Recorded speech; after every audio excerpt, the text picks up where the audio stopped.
Das Pferd hat ein neues Auto gekostet. Also wie kann man einem Tier sowas antun? Die wählen halt die Variante des Aussetzens. Das hatten wir auch immer wieder bei Hunden.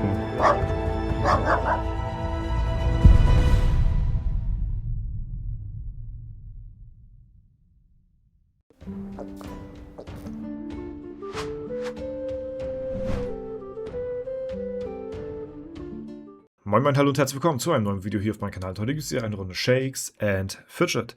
Der Hellevator ist nun offiziell auf allen Servern geöffnet und ihr könnt ihn nun betreten. Und ich habe natürlich auch, so wie zu jedem Hellevator, wieder einen Code für euch am Start. Und zwar ist das der folgende, dieser hier, Dorza-X7M4. Ja, dieser Code ist einlösbar ab Stufe 10. Ihr müsst dem Hellevator-Event da müsst ihr einmal dran teilgenommen haben, einmal draufgeklickt haben, dann könnt ihr den einlösen. Ja, und dieser Code bringt euch 25 Hellevator-Tickets, ein Lebenstrank und 100 Sanduhren. Ja, also das könnt ihr sehr gerne einlösen. Das Ganze löst sich hier oben ein und dann geht ihr auf Pilze und dann hier auf Couponhändler und da gebt ihr das ein. Sehr gerne könnt ihr das auch hier per Gilden-Rundmail auch teilen, dann bekommt die ganze Gilde hier den Code bzw. die Info und dann hat auch eure Gilde was davon. Am Ende des Tages profitiert ihr ja alle durch mehr Hellevator-Tickets und dann halt eben durch eine bessere Platzierung im Hellevator. Also Dorza-X7M4 ist der Code. Zum Glück. Ja, und ich wünsche euch und euren Gilden viel Erfolg im Hellevator. Wir sind gestern bereits schon reingegangen in das Event und haben hier gut ein vorgelegt, würde ich mal sagen. Wir haben von Etage 1 bis 600 gestern alles durchgerusht, relativ fix. Und haben auch von Etage 1 bis 600 auf jeder einzelnen Ebene Schokotaler benutzt. Ich habe ab Etage 1 schon angefangen, Schokotaler zu nutzen. Ja, das ist natürlich ziemlich teuer gewesen, das Ganze. Ich glaube, das hatte mich 3400 Pilze oder so gekostet. Es war wirklich, es war nicht worth. Macht es bitte nicht nach. Ja, das war einfach nur mal so zum Testen. So, weil wir haben ja jetzt auch hier die Solo-Rangliste. Und dort sind wir auch auf der 1. Wir haben heute auch noch nicht gespielt. Und den Rang versuche ich mir auch zu sichern über die kommenden Tage jetzt. Und das sieht bisher jetzt ganz okay aus. Also ich habe heute noch nichts gespielt. Ich habe am ersten Tag 199.482 Höllenmarken farmen können innerhalb von einem Tag. Ja, und ich denke mal, die 200.000 sind auch drinne. Ich habe im Belzebub-Laden das genommen, was ich kriegen konnte. Also wenn ich hier jetzt die normalen Taler gesehen habe, dann habe ich die genommen. Wenn ich gesehen habe, okay, mir werden goldene angeboten, dann nehme ich auch die goldenen Schokotaler mit. Und ja, deswegen so komme ich halt eben auf diese Gesamtsumme hier. Und wir sind halt, wie gesagt, relativ gut, ohne viel Probleme hier gestern durchgekommen. So, ne, ich musste bei dem letzten Gegner einmal Runen switchen. Ich hätte auch einen Damage-Buff nehmen können, aber dann hätte ich nicht von der Schoko-Münze profitieren können. Das heißt, ich habe mich da für den Runen-Switch entschieden, anstatt auf einen Damage-Buff zu gehen, so wie zum Beispiel das Bier oder den Spinat oder so, weil damit hätte ich den auch natürlich easy schlagen können, aber ich wollte alle Ebenen von 1 bis 600 wirklich mit Schokomünzen. Das heißt, ich habe keinen Damage-Buff benötigt für die 600 Etagen, einzig und alleine halt eben die Schokotaler. Und jetzt wird es ja von Tag zu Tag auch einfacher, denn ich will natürlich auch die kommenden Tage jeden Tag hier mit Schokomünzen die 20 Gegner besiegen, die man ja pro Tag zurückgesetzt wird. Und jetzt gibt ja jeden Tag mir hier der Belzebub-Laden 2% mehr Schaden durch meine Waffe auf die aktiven Schleckereien. Sieht man ja auch hier, Bonuseffekt, 2% mehr Schaden durch deine Waffe. Und jetzt wird das halt quasi von Tag zu Tag einfacher, diese Ebenen zu besiegen.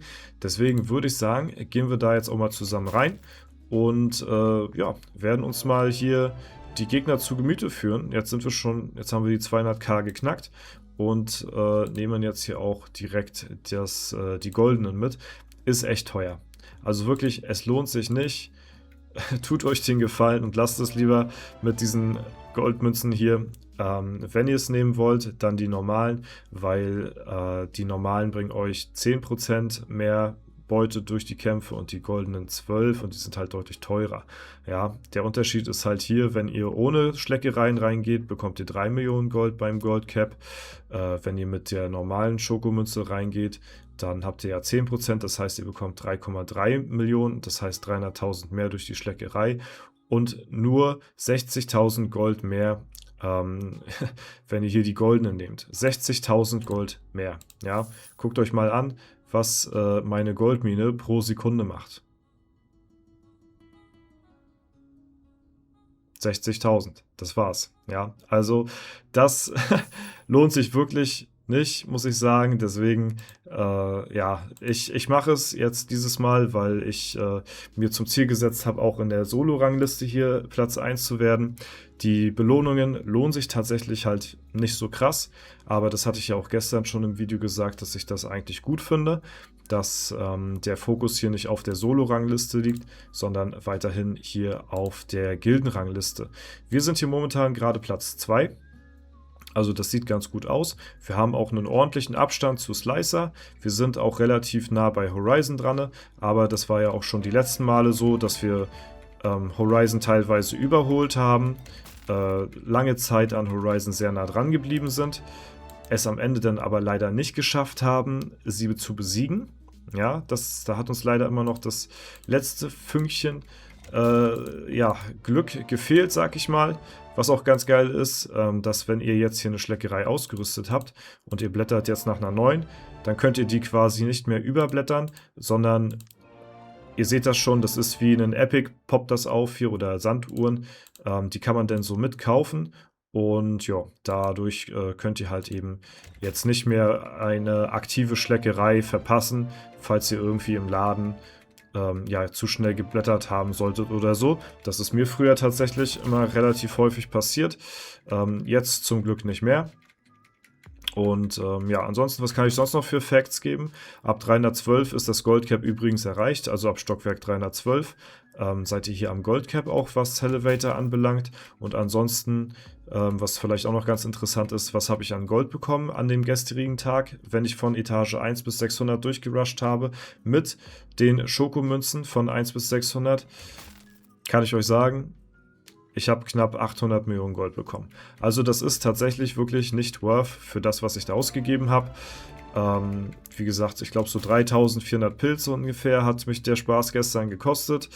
Ich musste auch noch einmal aufladen, damit das Ganze klappt. Und ja, war es wirklich nicht wert. Ne? Also kann ich euch so sagen, war es nicht wert. Dafür haben wir jetzt hier gute Höllenmarken am Start, vertreten die Gilde ganz gut und ja, holen uns vielleicht auch die Platz 1 Belohnung hier.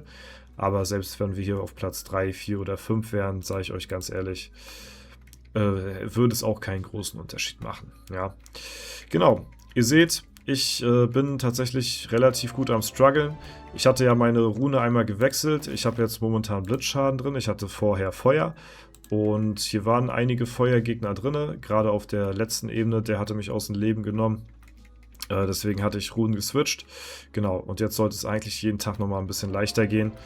Jetzt haben wir hier einmal einen Blitzgegner. Mal gucken, ob wir den besiegen oder ob der uns jetzt hier böse jetzt beisetzt. Weil, ja, wie gesagt, Blitz ist natürlich...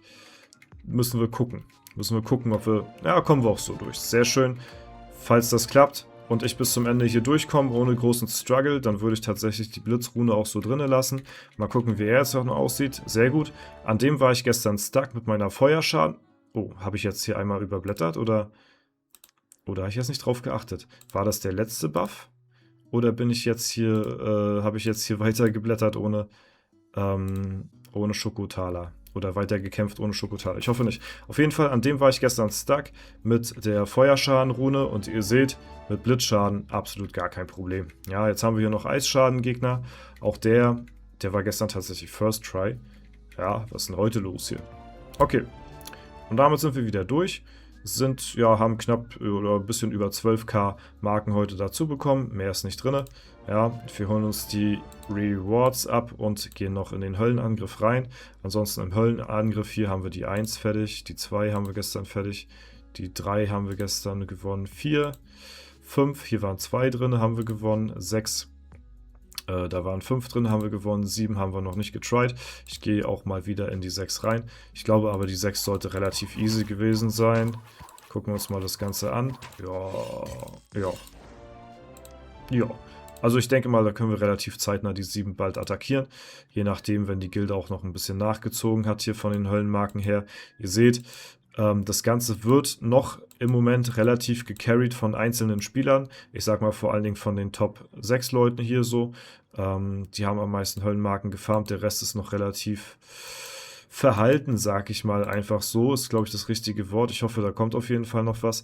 Viele fangen jetzt auch erst an zu pushen, wenn die Drops am Start sind und die Event-Codes und so, weil dadurch können die natürlich nochmal ordentlich Free-Ebenen mitnehmen, würde ich euch auch empfehlen, da die Tage auch wirklich aktiv dann immer mit am Start zu sein, weil da bekommt ihr auch gute Tickets her auf jeden Fall. Gut, das ist der aktuelle Zwischenstand zum Elevator auf F9.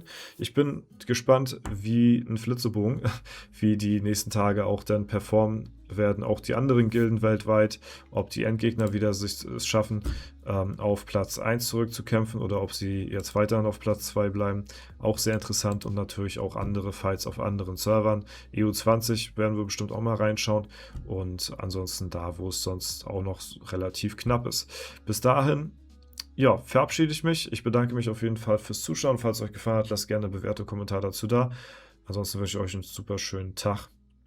Haut rein und bis zum nächsten Mal.